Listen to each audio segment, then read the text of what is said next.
Hello, all you crypto addicts, and we're going to start the news by Germany. Looks like they're trying to shut down crypto, even way more than the United States, unfortunately. So the German government has closed not one, not two, but 47 crypto exchanges, saying that they're tied to illegal activity. Not really sure what that illegal activity says. I think it's probably money laundering and tax evasion, but we'll see. The country's Federal Criminal Police Office and its Central Office for Combating Cybercrime said the platforms failed to comply with KYC requirements and allowed for illegal activities such as money laundering. So obviously they weren't KYC enough for the German government. German authorities shut down dozens of crypto platforms they say were connected to the illicit movement of assets. The exchanges weren't properly tracking their customers' activity, so they could actually shift from one to the other. The government wouldn't actually be able to track them and would not be able to tax them, which is weird because in Germany, if you hold your crypto for more than a year, it is not taxed. So I guess these are for short-term traders that was trying to take advantage of this. The German Attorney General's office, Frankfurt am Main, I can't really pronounce that German word, and the country's Federal Criminal Police Office, BKA, have shut down 47 crypto exchanges allegedly tied to criminal activities, including money laundering. The exchanges purposely failed to comply with their obligation to carry out certain identity and background checks on their customers. So they want full KYC AML. Germany might actually be more afraid of the arms trafficking and terrorist financing than the tax stuff. Because like I said, if you don't sell within a year of buying in Germany, it's kind of tax-free. So I think a large part of it is probably tax-free. Some of the exchanges include Exchange, 60 CEK, Baxman, and others. Now, the thing is, we've probably never heard of these exchanges because we're not in Germany. Well, at least I'm not in Germany. If you're in Germany, you might have actually heard of these exchanges, but some of them are definitely shutting down. One of the exchanges had been active since 2012, while others had launched as recently as the previous year. So old exchanges and new exchanges. Some customer and transaction data was seized by the government in the process of investigation, it said.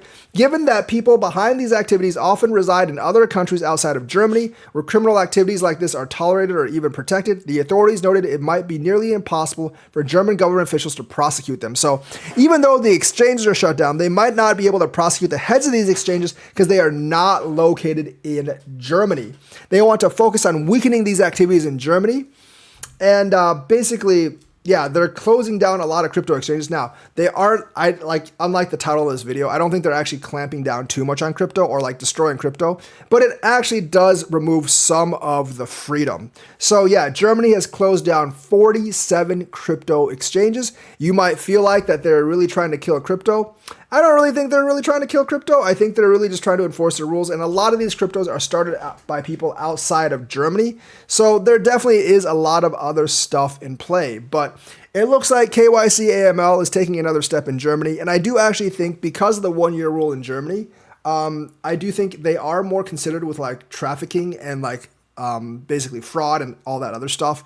And obviously not doing KYC AML fully helps people perpetrate fraud. So I can understand why Germany is doing this, but it still doesn't really look good to the cryptoverse because, shutting down so many exchanges claiming illegal activity is not going to bode well with crypto aficionados. The Bitcoin breakout could possibly be near, and a lot of outlets are actually saying this. That doesn't necessarily mean it's 100% true. I think there's still some waiting for 48K. I do not think 48K is actually coming.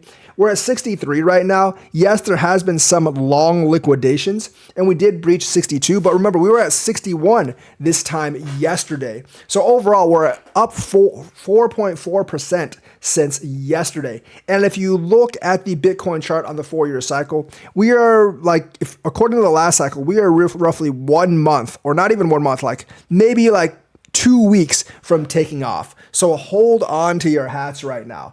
Also, the Fed rates just came down. And more importantly, Jerome Powell seemed very dovish, and he even signaled more rate cuts. Yes, not less, more rate cuts towards the end of the year. And he said the Fed is recalibrating. That is very big because he's basically saying we have to help the labor market, not so much the economy is terrible and we have to reverse the economy. The economy is fine. demand, but they do have to reverse the labor market from losing too much steam. The employment situation is still positive. We are still gaining jobs every month, but we're not gaining them nearly at the rate that we were last year or the year before. But that's inevitable because there was always going to be a post-COVID hiring bump. And now that post-COVID hiring bump is pretty much over.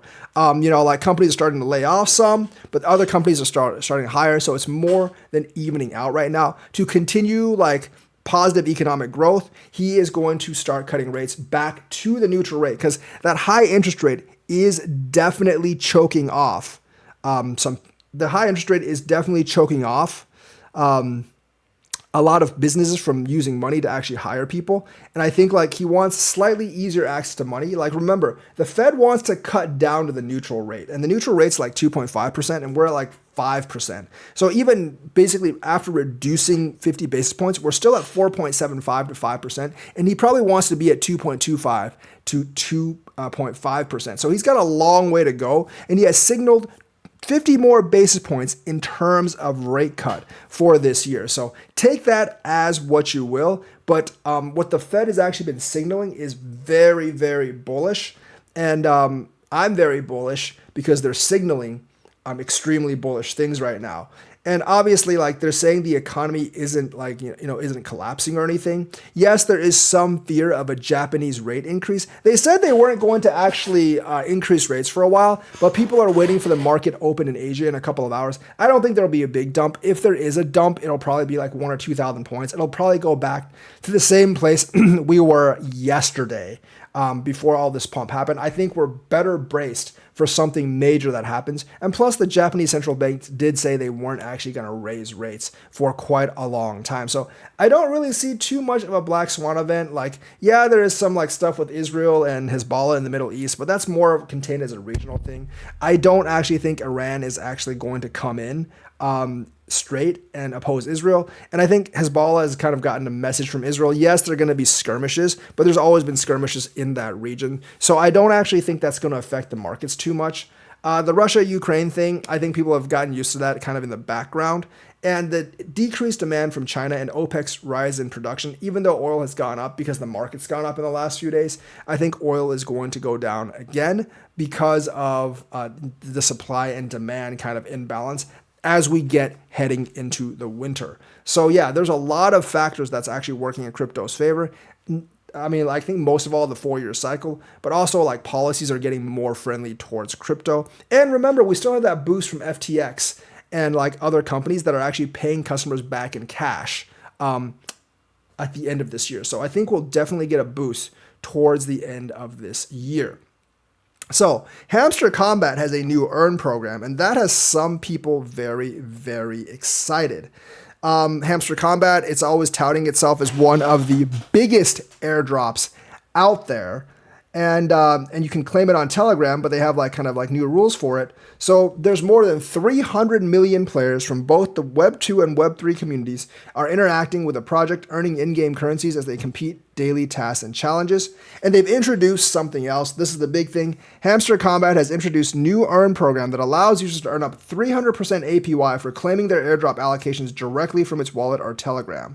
So you can get 3 times as much if you directly claim it from their application. The program is starting September 24th. I think that is next week. Yes, that is next Tuesday, so set your calendars, and will last for approximately 7 days. The move comes as Hamster Combat plans to round up Season 1 of the game on September 20th to enable it to take a snapshot of the platform to aid in token distribution. So if you want to get in Season 1, get in before the 20th, and that I believe is like Saturday, or tomorrow, Friday. So get in on it now. The move comes as Hamster Combat plans to round up Season 1 of the game on September 20th. Hamster Combat has announced a new earn program tailored for users claiming their airdrop tokens through Telegram. So they really want you to be in that Telegram ecosystem, and they're willing to give you big rewards for doing so. The program is set to begin September 24th, 2 days before the token's official launch. So the token will actually launch on the 26th. And I think it is a good time to pick up some. If you're interested in this Telegram game, it is a very good time to pick up some rewards and get in on the world of crypto GameFi. I personally don't use Telegram. I don't play Hamster Combat, but these Telegram clicker games, I can tell just by looking at it right now, are going to be pretty big. Not only Hamster Combat, I've been talking about like Cadison's a lot. And Cadison's obviously has more paying customers than Hamster Combat. So yes. So the promotion is designed for those who claim their Hamster tokens directly from Hamster Combat Wallet on Telegram. According to the announcement, users can access the exclusive Wallet Earn campaign, which offers a remarkable 300% APY. After it airdrops, if you get the 300% APY, I would definitely sell some of the coins. Obviously, I can see this as kind of a bait and switch, like a pump and dump event. I do think the airdrop is going to be very diluted. If you want to hold some of the airdrop for later profits because you think it's going to go up, that's perfectly fine, but I would definitely sell some to take some profits right now. This is a new strategy to boost token engagement, by the way. The new initiative aims to reward early supporters of the project and incentivize holding and trading of the token ahead of its launch on September 26th. To participate in the promotion, users need to choose Wallet as their airdrop claim method within the Hamster Combat app. Hamster Combat explained that by selecting this option under the airdrop tab, users can seamlessly verify their accounts and have their tokens transferred directly to their Telegram wallets. So they really want people to interact with Telegram, they want people to interact with their app, and they're willing to give you a big gain because of it. Like I said, I would sell some of the Hamster Combat tokens as I get them because I do believe that there's going to be a lot of dilution. There's going to be a lot of coins dropped and people will sell and take profits. So you kind of want to be ahead of the wave on that. But that does not mean I don't think Hamster Combat will eventually be successful.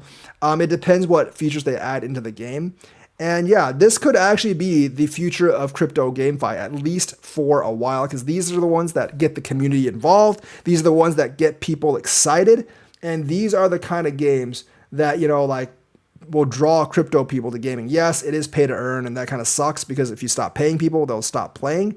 But, you need to onboard more people before you release the big AAA title. Imagine the millions of users they have for Hamster Combat, and then you release something like World of Hamster Warcraft, and then everyone starts playing that, which is actually a good game. Not saying that Telegram is making World of Hamster Warcraft or whatever, or World of Hamstercraft or whatever the heck you want to call it. But if they did in the future, that could definitely be a great way to have an initial user base that keeps the game going from the onset. And of course, Solana has unveiled its new Seeker phone. Yes, it will be a rewards magnet. But it's also going to cost significantly less than the last Solana phone. I think it's only $400 to $500, and it has new Web3 features. And they're trying to build a community around this phone and its apps. They want it to be an all-in-one crypto phone, not just a rewards magnet, which it will definitely be. So Web3 companies like Solana are racing to be the first to mainstream crypto. To achieve this, Solana is betting on mobile, the largest platform accessing the internet. After a mixed performance of Saga, Solana Mobile unveiled its new device, Seeker. Now, Saga sold out really fast because of the airdrops, and Seeker I do actually think will sell out really fast. In fact, there's already 140,000 pre-orders. But Solana wants people to actually use this as an actual phone and not just kind of a rewards collecting thing. So it's going to be significantly cheaper than Samsung or iPhone, and the hardware is supposed to be better. A lot of the criticism last time around Solana's phone was directed at its hardware, which kind of sucked. This time it's going to be a lot better. It's going to be cheaper, and maybe more people will buy it. On Wednesday, September 18th, Solana Mobile announced Seeker, its second-generation Web3 phone. Originally unveiled as Saga Chapter 2, the phone has already received 140,000 pre-orders. Solana Mobile revealed that the phone will be released in 2025 and will feature a new range of features. The main feature is, yes, a lot of airdrops. So we founded Solana Mobile with a mission of making crypto mobile, explained Solana co-founder Antonio Yavinko. To achieve that, we need to make Seeker more accessible and more affordable for its hardware and software to be more deeply integrated for Web3. The pre-sale price is $450. So most people will obviously buying it for the airdrop, but you can't actually use it as a phone, as a crypto wallet, as everything else.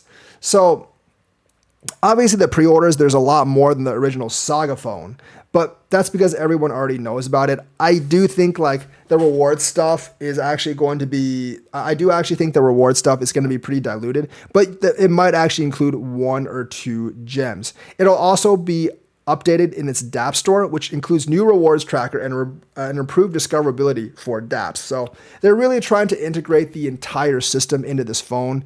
And I think they're doing the right thing. Like Solana is very, very good at introducing features that tie people to his ecosystem. Once you have the people tied to your ecosystem, they will use your DeFi. They will like lock in that value, and it'll make your ecosystem grow. That's why I think Solana and Ton both have the highest chance of eventually flipping Ethereum if that ever happens. Don't think anyone else really has a chance because just don't have the user base and they're not doing things right. So that's the news for today. Let me know what you think. Like and subscribe, hit that bell notifications button. Thank you and have a nice day.